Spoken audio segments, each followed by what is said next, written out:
क्या सबूत है कि वहां भगवान कृष्ण पैदा हुए थे? पूछ रहे हैं। कितने हजार साल पहले पैदा बताइए। नहीं, पहले तो आप ये बताओ, आप इस बात को मानते हो कि नहीं कि भगवान श्री कृष्ण पैदा हुए? बिल्कुल, जब दुनिया में आए तो पैदा हुए। नहीं हुए कि नहीं? हाँ बिल्कुल पैदा। आपसे पूछा ही नहीं, आप क्यों बोलते हो बीच में भाई? अभी मैं हाथ जोड़ रहा हूँ, जब तक सामने थोड़े पैदा हुए उनसे वो तो मान रहे हैं, वो तो मान रहे हैं। एक मिनट देखिए, प्रॉब्लम यह है कि जब आप बोलते हैं तो मैं नहीं बोल रहा हूँ, और जब वो मुझसे पूछ रहे हैं तो मुझे जवाब देना ही पड़ेगा। प्लीज। अब प्रश्न भी मुझसे ही संबंधित है कि भगवान श्री कृष्ण आए कि नहीं आए, आए तो कितने साल पहले आए? आए थे, लेकिन कितने हजार साल पहले आए वो जब से मैं अभी बताऊंगा। अरे मैं ही बताऊंगा, मुझसे ही संबंधित है क्वेश्चन। जी जी बिल्कुल। आप ये बात मानते हैं कि नहीं कि भगवान श्री कृष्ण प्रकट हुए? मानते? आप अपनी बात कही। अरे मुझे आप बताओ, सही प्रकट हुए कि नहीं? आप कह रहे पैदा हुए प्रकट हुए, दो चीजें हो गई ना। पैदा होना प्रकट होना दोनों अलग अलग। मैं बताता हूं, भगवान कभी पैदा नहीं होते, भगवान हमेशा प्रकट होते हैं। भगवान श्री कृष्ण कंस की कारागार में अष्टभुजा रूप में वहां पर प्रकट हुए, देवकी वसुदेव के सामने प्रकट हुए हैं, और 5,500 वर्ष पहले प्रकट हुए, द्वापर युग के अंत में प्रकट हुए। अभी कलयुग चल रहा है, कलयुग का प्रथम चरण चल रहा है, और प्रथम चरण से पूर्व में जब द्वापर युग एंड होने वाला था, तब भगवान श्री कृष्ण 5,500 वर्ष पहले प्रकट हुए, देवकी के सामने, वसुदेव के सामने चतुर्भुजी रूप में प्रकट हुए। और जहां आज आपकी ईदगाह है, वही कंस का वो कारागार था जहां देवकी और वसुदेव को रखा गया था। ये सिर्फ आपकी काल्पनिक और आस्था की बात है। मेरी बात सुनिए, मैं आपको प्रमाण दे रहा हूँ। इनकी आस्था है, इनकी मैं आस्था की आस्था है, आपकी आस्था मानना है, लेकिन पेपर के एतबार से हिस्टोरिकल 2,500 साल पहले काफी पेपर तैयार हुआ, तो 5,500 साल की खबर आप पर कैसे आई? मेरी बात सुनो, देखो बीच में इनको बीच में मत छोड़ो, नहीं तो मेरी बात रह जाएगी। आपने कभी भागवत का अध्ययन किया है? भागवत पढ़ी आपने कभी? नहीं पढ़ी। सुनी है कभी? हाँ सुनी है। सुनिए, हमारे आर्यन आर्य टीचर थे, वो हमें टीचर की बात मत सुनाते थे और ये कहते थे ये काल्पनिक बातें हैं, इसमें सत्यता नहीं है। इसलिए मेरा निवेदन है, पहले कौन क्या कहते थे? आर्यन आर्य हमारे टीचर थे, वो पढ़ाते थे, और हमने जितनी महाभारत और गीता सुनी है उन्हीं से सुनी। अच्छा हाजिर खान साहब, एक मिनट। देवकीनंदन जी, एक मिनट आप बोलिएगा। जनता क्या सोचती है इस बारे में, मैं वो पूछ लेता हूँ। मैम बोलिए, आप क्या सोचती हैं? माँ को एक वरदान होता है, अगर उसके पेट में कोई बच्चा आ गया, आक्रांता का आ गया, चोर का आ गया, डाकू का आ गया, 9 महीने अगर उसने उसको पाल लिया, वो प्यार से पैदा कर ही देती है। आप कैसी बात करते हैं उस जमाने के बारे में सोचिए। ठीक है मैम। वो तो कह रहे हैं मस्जिद अक्सा पर तो आपकी श्रद्धा है, मस्जिद अक्सा को तो आप मानते हैं। आप तो यहाँ नहीं रहते हैं और हमारे धन के बारे में प्रश्न उठाते हैं। हम नहीं मानते मस्जिद अक्सा को, हम नहीं। आप इनको या आपको खा जाएंगे। मस्जिद हम तो अक्सा कानून को मानते हैं, झगड़ा चल रहा है। ठीक है, एक मिनट। भारतीय संविधान। बोलिए आपस में बात नहीं, आपस में सर बात नहीं। एक मिनट। आज आप इतिहास को और ऐतिहासिक तथ्यों को जिस तरह नकार दे, इसको छोड़िए। हो सकता है 4 पीढ़ियों बाद आपको भी कोई नकार दे, क्या आप थे ही नहीं। ठीक है, चलिए। ऑब्वियस है। क्या सवाल। एक मिनट, कामरान साहब आप बोल रहे थे, क्या बोल रहे थे आप कि आप अक्सा मस्जिद को नहीं मानते? यहाँ पे बहुत सारे, मैं वोटिंग करा लूंगा, वो कह देंगे कि तब आप, ये मैं आई एम मतलब ओवर हियर, मैं यहाँ पर जो है एक कानून के ज्ञाता होने के नाते आया हूँ जी। मंदिर और मस्जिद मेरे लिए इस वक्त कुछ भी नहीं है। मुझे जो है संविधान और कानून की जो है कहते हैं इस वक्त हिफाजत करनी है। ठीक है। यहाँ पर जो डिस्कशन चल रहा है वो इतिहास को, कानून को, आस्था को, सबको मिला दिया गया है। इतिहास जो है वो आस्था जो है वो इतिहास नहीं हो सकती। जो इतिहास है वो कानून नहीं हो सकता। आप इतिहास को जो है एविडेंसेस के तौर पर जो है कहते कोर्ट के अंदर पेश करेंगे, तो क्या आप जो है कहते केस जीत जाएंगे मंदिर का? किसी भी हाल में नहीं जीतने के। आप जो है बाबरी मस्जिद को केस नहीं जीत पाए। एक मिनट, जितने भी केसेस हैं, मैम प्लीज रुकिए ना, वो बोलने दीजिए उनको। जितने भी केसेस हैं इस वक्त पेंडिंग, मस्जिद और मंदिर से जो कहते विवादित, सबके अंदर जो है जो एविडेंसेस हैं, जो ओरिजिनल एविडेंसेस हैं, उनको अप्रिशिएट किया जाएगा। बाबा क्या कह रहे हैं? एविडेंस कैसे मिलेगा कामरान साहब? एविडेंस कैसे मिलेगा? एविडेंसेस जो है आपके जो है रिकॉर्ड के अंदर होते हैं। नहीं, अगर किसी के एविडेंस रिकॉर्ड में नहीं है तो वो एविडेंस कैसे मिलेंगे? मैं आपसे पूछ रहा हूँ।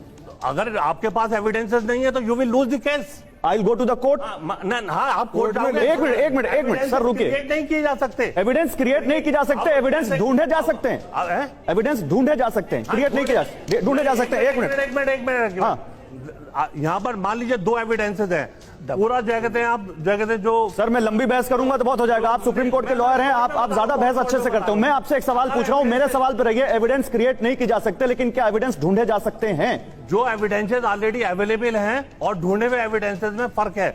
ढूंढे हुए एविडेंसेस सर मैं उस पर नहीं जा रहा कि फर्क है नहीं। एविडेंस ढूंढ सर एविडेंस डाउटफुल हो सकते हैं जिनकी आप बात कर सर, ये डाउट कौन क्लियर करेगा? ASI का एक मिनट आर्कियोलॉजिकल सर्वे का जो वो होता है, हाँ। इंस्पेक्शन होता है, हाँ। वो इतने स्ट्रॉन्ग क्या कहते हैं एविडेंसेस नहीं होते जितने जो है ऑलरेडी एविडेंस। अरे मैं ये पूछ रहा हूं, एविडेंस अगर ढूंढे जा सकते हैं तो एविडेंस कैसे ढूंढे जाएंगे? सर्वे करके ढूंढे जाएंगे, जांच करके ढूंढे जाएंगे? आप तमाम मुस्लिम पक्ष और ज्ञानवापी में जो सर्वे हो रहा है उसके खिलाफ है। पक्ष से मत जोड़िए। नहीं तो आप नहीं जोड़ रहे, मुस्लिम पक्ष तो उसके खिलाफ है ना। नहीं, वो मस्जिद कमेटी और चलिए मंदिर एक कमेटी है, मिनट, मुस्लिम देवकीनंदन जी पक्ष और देवकीनंदन जी हिंदू देवकीनंदन जी देवकीनंदन जी एक मिनट मैं फाजिल अहमद साहब, एविडेंस कहाँ से ढूंढे जाएंगे? बता रहे हैं आप। हाँ। इसी आप ही के स्टूडियो में स्वामी प्रसाद मौर्य आके बोले कि केदारनाथ धाम बौद्ध मठ है, तो दे दीजिए उनको बौद्ध मठ, उनका भी एविडेंस ढूंढ लीजिए। और इतना ही नहीं, और देश की 20,000 मंदिरों को वो कह रहा है कि बौद्ध मंदिर तोड़ के बनाए गए।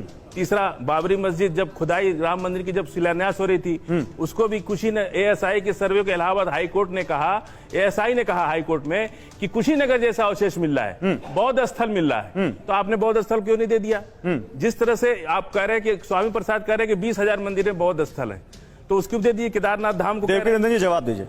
देखिए, मुझे आपने बुद्ध धर्म के ऊपर और हिंदू और बुद्धों के ऊपर ये बहस नहीं बुलाई, पर मैं इन लोगों की, मतलब स्पेशली भाई साहब जो बोल रहे हैं, बहुत अच्छी रणनीति है ये कि इनको आपस में लड़ा दो।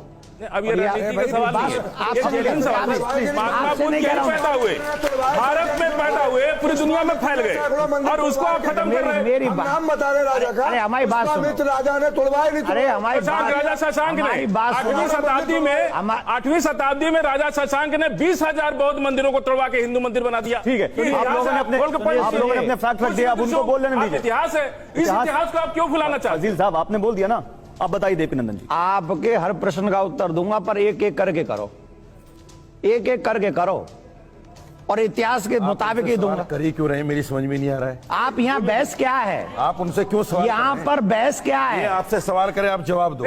बात उनसे सवाल अधिकार मत की है करो ना, बात अधिकार की है। अधिकार उसका भी बहुत एक मन मेरी तोड़ा बात गया। सुनिए ना, बात होगी फुजैल भाई, आप मेरी बात सुनिए। सवाल ही मत करो ना, आप क्यों कर रहे हैं? आप इनसे लोगों ये ने- सवाल करें तो जवाब दे दो।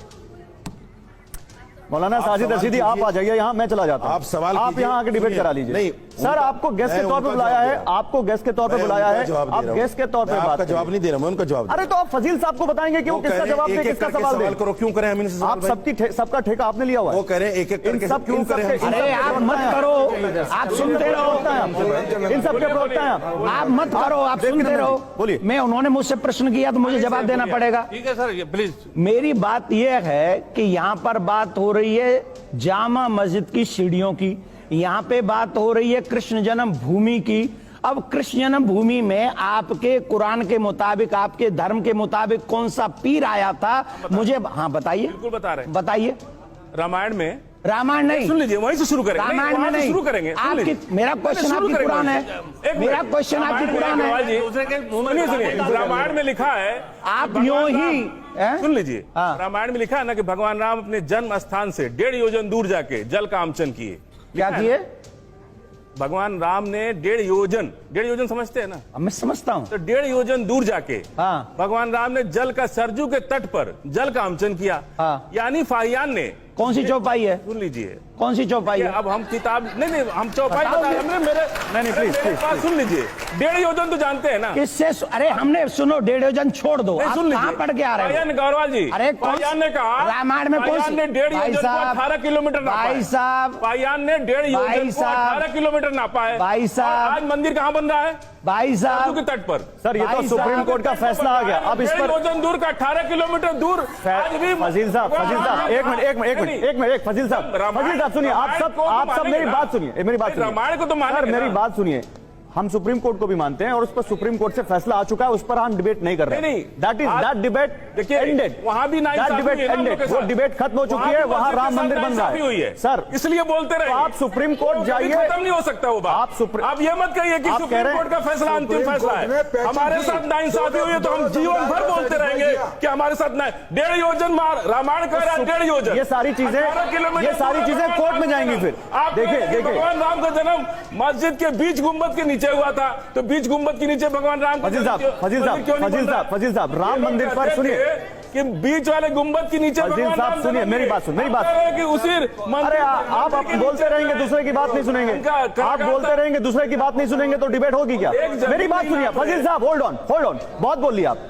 That debate ended, supreme court में बात हो चुकी है और जितने तर्क आपने दिए हैं आपसे ज्यादा तर्क वहां दिए गए हैं। आपको बोलने का अधिकार है, दैट डजंट मीन कि आप जिस मुद्दे पर बात हो रही है उससे निकल के आप वहां चले जाएं। बिल्कुल तर्क में बोला जाएगा। मैं ये पूछ रहा हूं यहां पर जब बात पाबंदी लगा देंगे, मैं पाबंदी नहीं लगा रहा हूं, लेकिन सुप्रीम कोर्ट का आप सम्मान करते हैं कि नहीं करते? सुप्रीम कोर्ट का सम्मान करते नहीं करते?